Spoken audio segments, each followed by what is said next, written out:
The distal of the canine and the mesial of the first premolar. Yeah, there you go. So here he's going to mold to 4 and he's going to go. I'm going to connect it. I want to mobilize this part.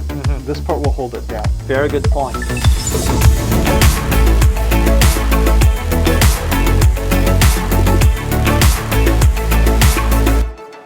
But you got to tell them to be careful about the icing. You don't want them to be moving the surgical site because they can actually move the graft, and then that really messes everything up. Remember what we talked about? Blood supply, immobilization. They start moving the graft, you've lost your mobilization, right? Okay. So in this particular case, you always want to clean the surgical site. You just want to make sure there's no bacterial biofilm or plaque on it. And then naturally, I will use instrumentation.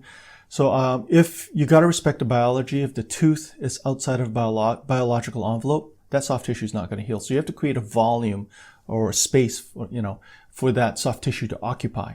And then same thing, you want to instrument that. And that's where we learn in school. You got to hand scale and root plane until you've got a nice glossy area. You do not want any affected cementum on that area. You want the area nice and glassy smooth. And then you can start with your flap.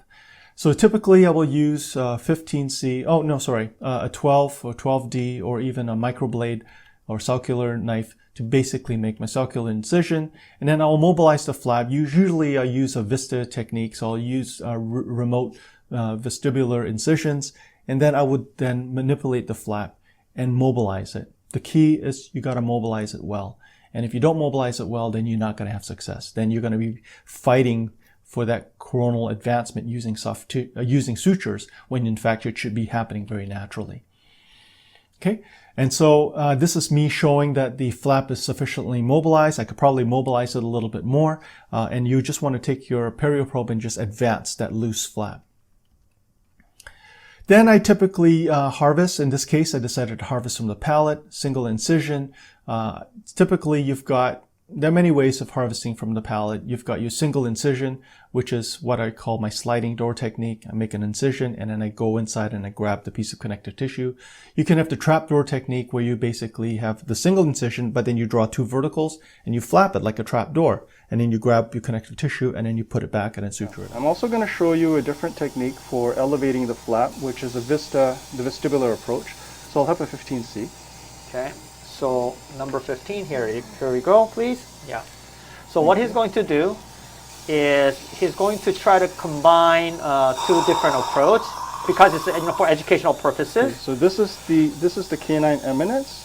Okay. I'm not going to make my incision on the canine eminence. I'm going to do it to the distal of it. Okay, so he's going to go between the distal of the canine and the mesial of the first premolar, and he's going to make a vertical vestibular incision of about 3 millimeters. Okay. That's why this technique is also called by Dimitri by 3 millimeter hole. Okay, technique. So now I'll use my Molt-2-4. Close your mouth a little bit, buddy. Yeah, there you go. So here he's going to Molt-2-4 and he's going to go. I'm going to connect it. Yeah. And this is where it helps to, when you use your Molt, and you're just basically mobilizing. So what he's done is he has freed up the tissue from two different directions, right? One is from the sulcus using an orban and a circular knife, and he made a anterior vertical small little incision in the mucosal area, and he's tunneling it. There you go. So he's able to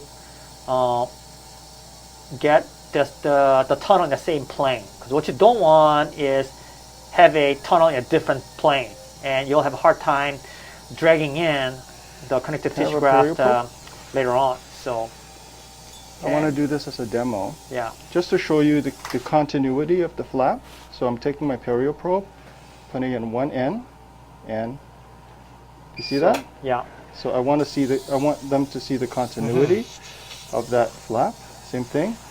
On the other side, I want to show them the continuity of this. Okay.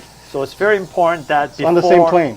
Yeah, absolutely. So before you introduce your graft, whether it's autogenous graft or allograft, you want to make sure that it's in the same plane. Okay. All right. Okay. Now there was a question. Okay. Dr. Jeff Lee has answered some of those questions really, really well. If the abfraction is deep axially, can CT graft be done successfully? I believe so. I believe so.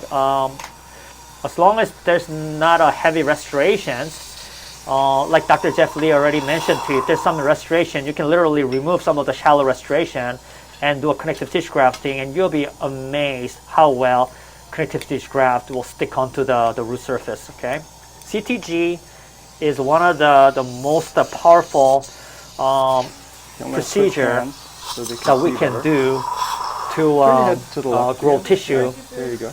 Kind of a Minnesota. around the root area, Minnesota. especially around the natural dentition. Works really, really well. Yeah. Okay. Okay. I'm just gonna pull back so they can see better. Close your mouth a little. There you go, buddy. You okay? Okay. I hope you can see, David. Okay. So what you'll notice is I'm also, even though the majority of the graft, the CTG, is happening on the 4 and 5, I'm also elevating the 6 a little bit because I want to mobilize this part. This part will hold it down. Very good point. Because just when you're doing a one area, you still need to tunnel a tooth front and tooth behind. In this case, we're working on the 2 premolar area.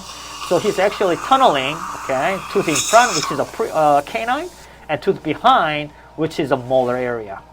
Right? You're doing great, Ian, Yeah. by the way. Otherwise, you cannot get the advancement of the soft tissue over the graft material later on.